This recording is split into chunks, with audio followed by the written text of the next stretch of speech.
So we have an interesting theme tonight. I suppose I'm still, on one hand, I'm still sitting with how we can discuss this very interesting theme of nirvana or nibbana, um, because I myself am still working on what it means to reach this state. I have no idea.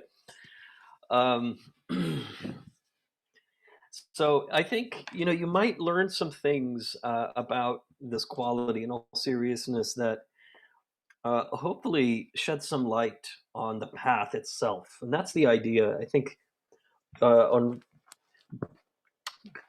on one side, we have this concept, this theme for for which there ultimately are no words. Yeah, it's kind of beyond the rational linguistic.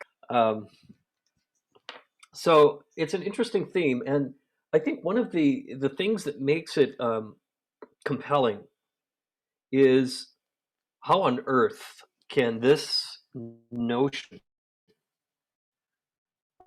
this idea of nirvana, which literally translates into extinction, and I'll explain what that means in a moment. But how can this be relevant for those of us who are living in the world? We are working, we have lives, we are busy, um, and we have passions, we have expectations for our roles, and so on. So, unless we're going to just sort of shift our entire lives around and move into a cave or a monastery and just focus full time on this, this is one of the great kinds of challenges, is what does this mean for everyday life?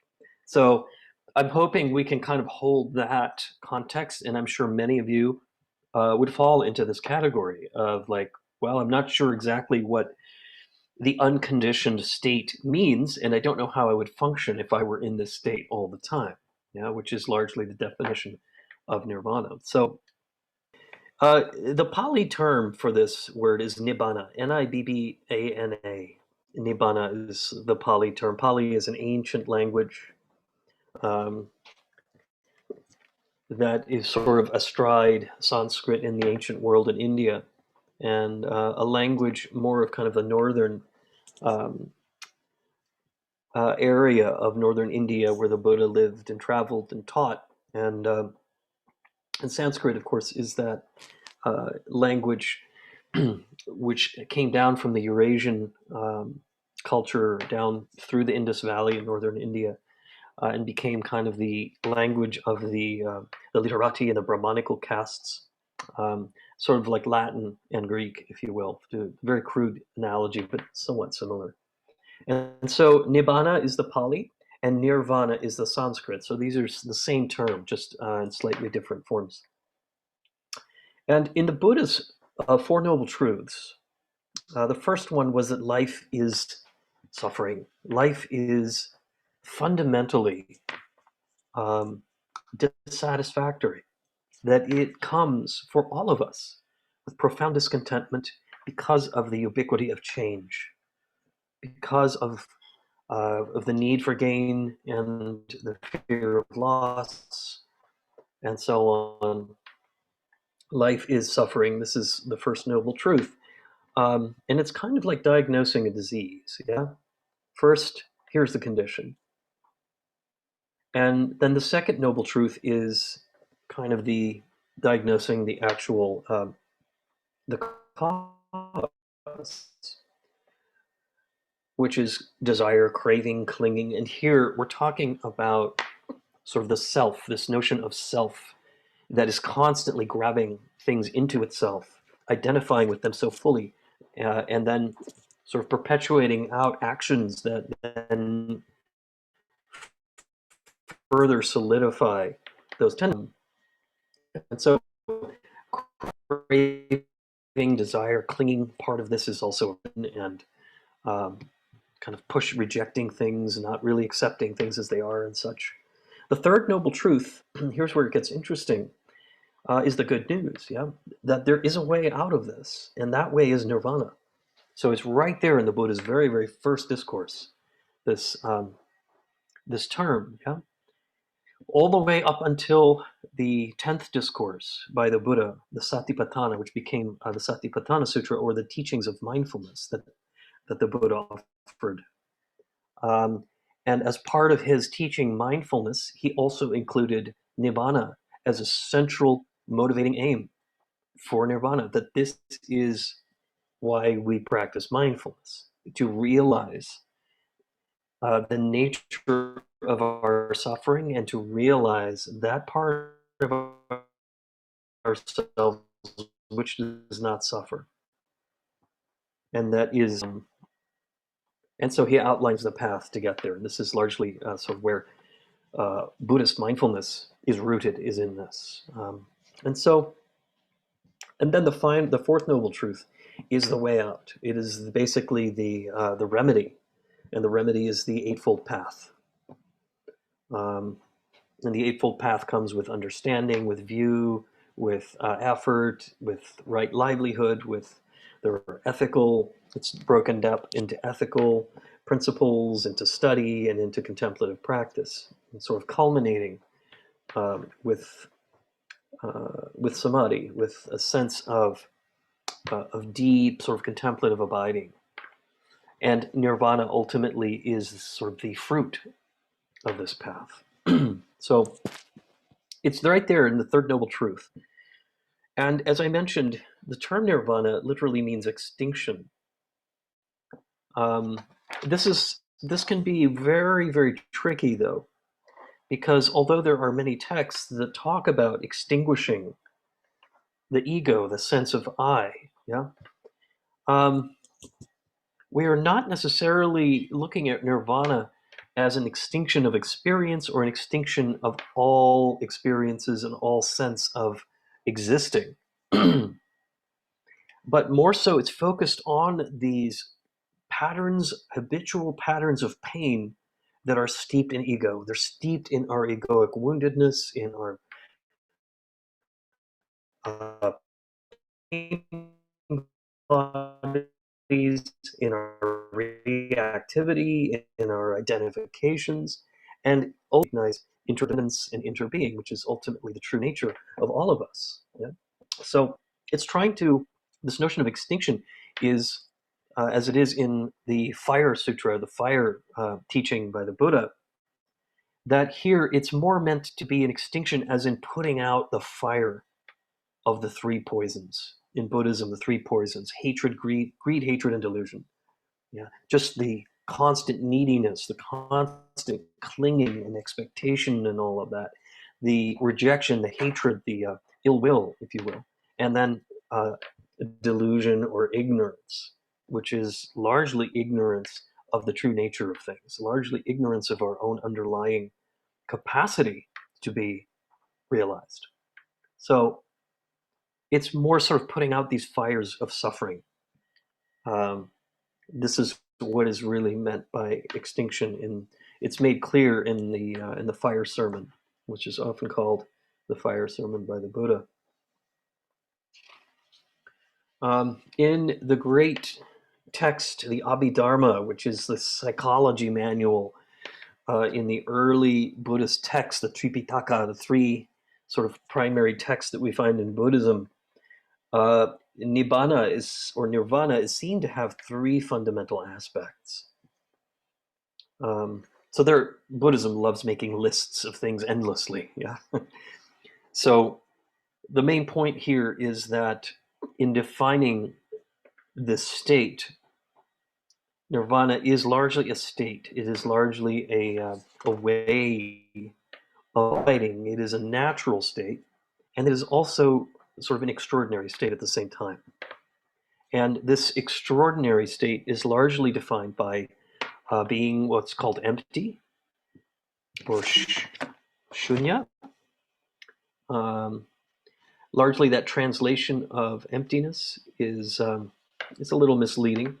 Emptiness here is really more about profound and utter openness, and an absence of sort of conceptual knowledge or conceptual identification of things. So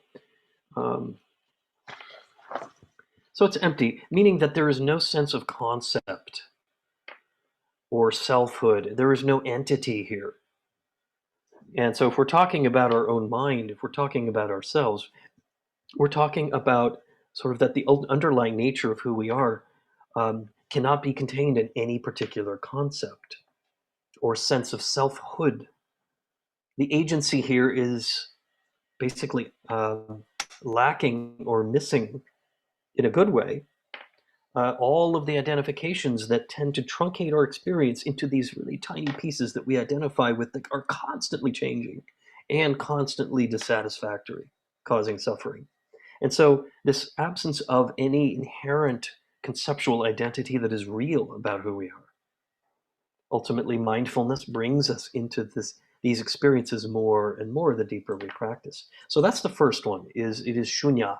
Yeah, it is empty. The second one is that it is signless. This is an odd term.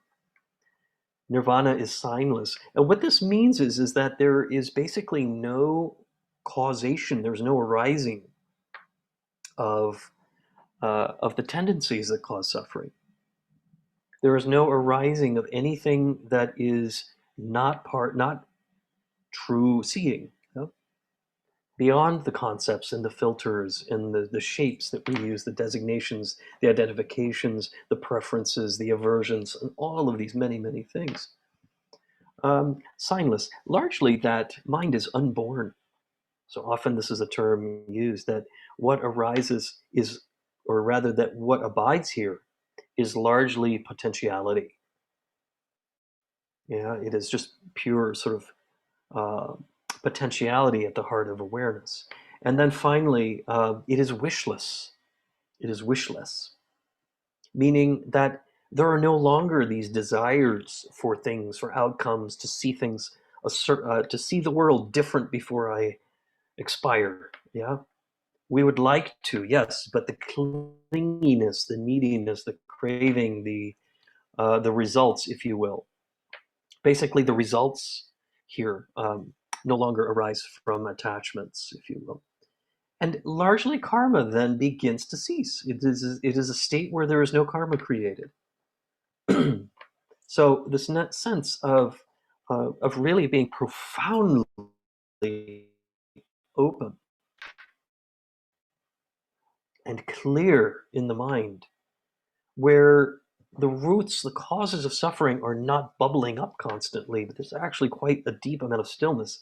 And then that sense of craving and aversion, these are sort of roots, these results of the three poisons, they just don't happen anymore. We don't have that kind of impulse or tendency any longer. What we are then left with is what is often called the changeless. You know, we talk about the ubiquity of impermanence and constant change. Well, here we are abiding at the most fundamental sort of root of our own awareness that is open, it is pure, and it is changeless. This is about the only thing in Buddhism that we see as being largely changeless. So, what we're talking here really about is freedom from conditioned existing. It is a state of abiding in the unconditioned mind, in just apprehending reality just as it is without the filters. In Zen practice, this is seen as what is called suchness. Maybe you yourself have had a moment where you just drop in during a meditation. All of a sudden, all the sort of distractions and the forms, there may still be there, but they're not hijacking your field of awareness. You're just noticing them, but you are largely coming from this space of clear openness. Anyway,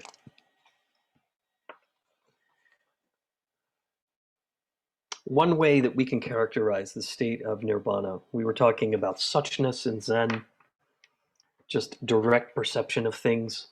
If I clapped my hands loudly, there'd be a split second where there is no sort of mentation or cognition. There would just be a full awareness of the clap. There would be a sensory experience. And this is why sometimes in Zen, they will do things like this. Yeah, there will be maybe not a clap, but I once went to a sitting where the Roshi who came in brought a trash can to the front and slammed it down on the floor really hard, and everyone jumped off the cushion. And while you were jumping off the cushion, you weren't thinking about anything. You were immediately in the moment with your senses. Okay, we're not going to do that here. I prefer the gentle approach, but what we're talking about is this sort of naked state. I don't know if any of you remember when we were doing Freedom Attends Reality, the quality of Tapihritsa, who is this sort of the naked Buddha in the Bun tradition. And the naked Buddha represents this very quality of awareness that is so pure and clear and open and bright that Tapihritsa appears in the open sky, that he is unclothed, he is seated sort of in the lotus position, and he is in the sky with a few clouds around. And this is that quality of what we can also call open sky mind.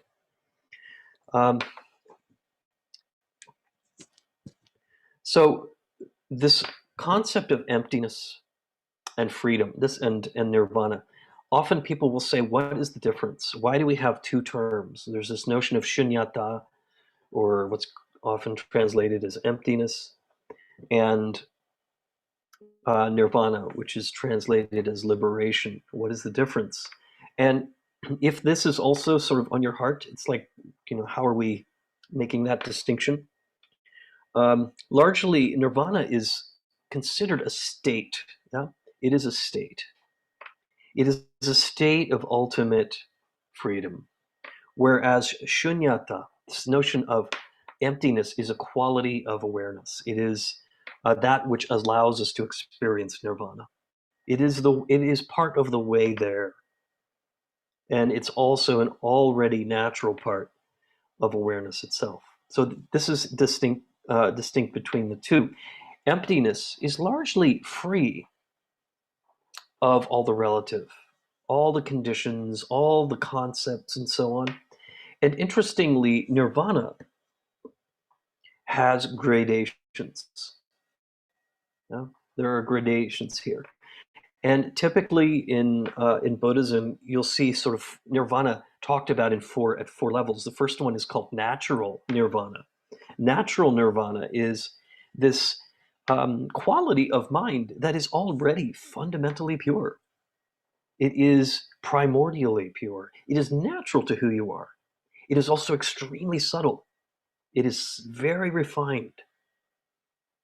But it is the nature of the underlying state of who we are in our mind. This is what allows us to progress in mindfulness practice. It is what allows us to sort of have moments where we are deeply serene and at peace. If this was not already part of us, we'd never be able to manufacture it or make it happen. So natural nirvana says anybody can have this experience because it's already there. It's already part of you.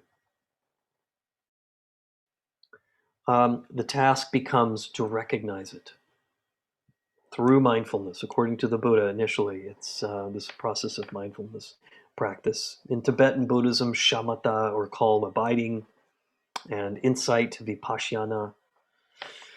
The second one is called with remainder. This is a strange term in the Buddhist texts. Nirvana with remainder. Now, what is a remainder here? And largely, remainder means that now there are these conditioned forms of mind that linger, even though we are resting in the mind in its natural state of openness. That there are still projections, there are still things that come. There are still karmas there, if you will. This is another way to say it.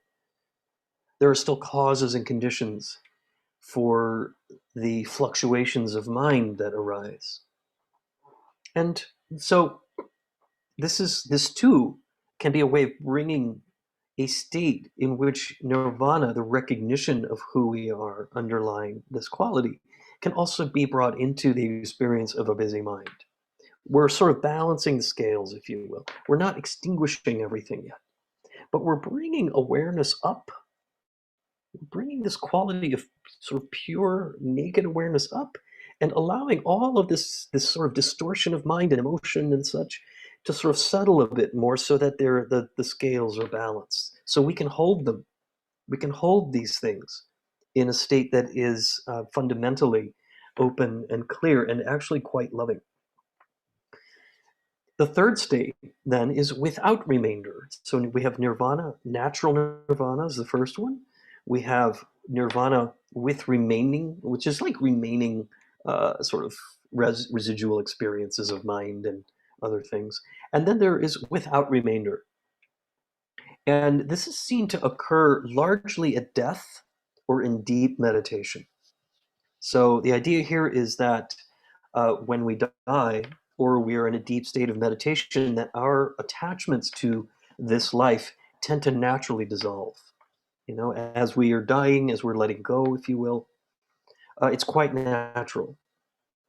And the fluctuations of all of this mind tend to lessen. There is sort of a quality of freedom there. Now, in Tibetan Buddhism, we also have this notion that as we die, there are projections of mind, almost like dreamlike states and so on. So it can be a little bit more complicated than just, hey, when I die, I'm going to be at peace. That may be true for some folks, and I certainly hope it is for all of us here. But the mind still fluctuates as we're letting go, and this is just natural too. The point being that we begin dissolving that attachment to this life, whether it's a death, a physical death, a corporeal death, or it's kind of the extinction, quote unquote, the putting out the fires that happens in a deep meditative state. And actually, it's quite relieving. It's quite liberating at that point. Letting go here is not loss, but it becomes freedom. It's not a bad state to experience. It actually feels quite blissful. Part of this too is that there is a wakeful stillness. So without remainder, meaning here that we are wakeful and we are deeply still in this unconditioned awareness. This is usually takes some time to practice getting there, or we may drop in, have a moment of it now and again. The good news is that this nirvana without remainder leaves a deep imprint. It's very encouraging to have this experience. So, and then the fourth is total nirvana, largely, where we are abiding in such a way that all of those many designations of life and suffering really have sort of fallen away. The idea here is that you are in this state of what we can call enlightenment or full awakening when we are living in this state all the time. Now, this is why at the beginning I said, well, how realistic might this be for us who live very busy, active lives? Where, you know, is this possible for us? And in Tibetan Buddhism, in Mahayana Buddhism, there is another way here, and that is the way of the bodhisattva.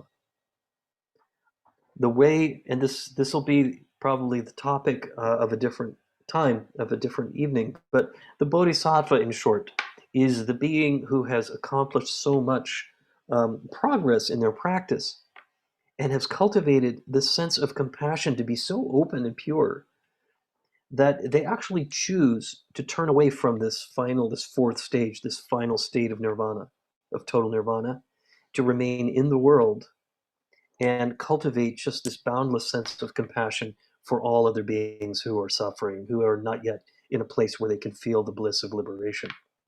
So they turn back from that state and remain in the world. Yeah? And so here the task becomes cultivating a sense of true, deep, skillful loving. And for many of us in the Mahayana tradition, in the greater vehicle, this really is good news. It is the path to cultivating what we call bodhicitta, which is what qualifies that first bodhicitta prayer. You know, this aspiration for awakening through love, through compassion. Now, does that mean we can't have moments of what the Zen would call satori, or just a bright fullness of mind that apprehends reality just as it is? Of course we can. Yeah. The issue here might be, how do I make this permanent? How do I make that final step to, quote unquote, the farther shore while I'm embroiled in life? And we are all trying to kind of figure out how we do that in a non-monastic context. We have, if you have families, children, work, I mean, whatever it might be, yeah, it becomes a challenge. And so it's its own Dharma path, if you will. So to this point, I'll say one last thing here. If we can, all right, two last things. Considering that nirvana represents the beyond, whatever that means for us, beyond the mundane, ordinary life, can we actually sense that there is this quality that exists, where there is no more separation between us, between all things, and we really are seeing interbeing and interdependence despite the cruelty in the world, despite the suffering? We don't let ourselves take the bait, if you will, but we continue to, with faith and loyalty, to see that we are really seeing the truth when we perceive interbeing, interdependence.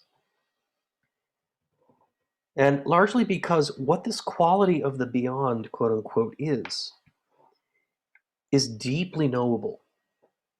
And yet it is also inconceivable at the same time. It is inconceivable and knowable at the same time.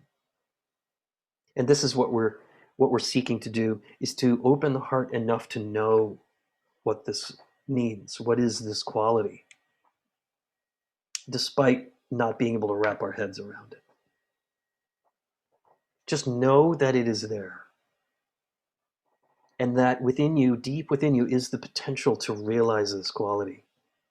And located within the heart, located within your love, to be in the world in this way is really profound. After all, the qualities of nirvana, what defines nirvana? How might we, if it is inconceivable, how might we actually sort of qualify it on some level from an experiential standpoint?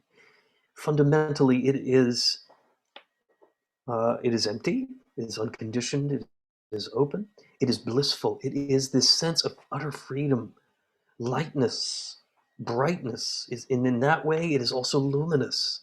The mind is so clear and sharp and perpetually renewing.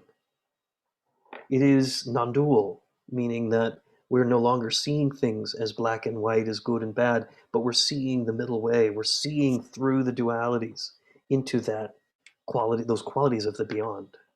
It is full. It is a sense of utter and complete fullness, that all things are present to you, of deep, deep insight and an open fullness of heart.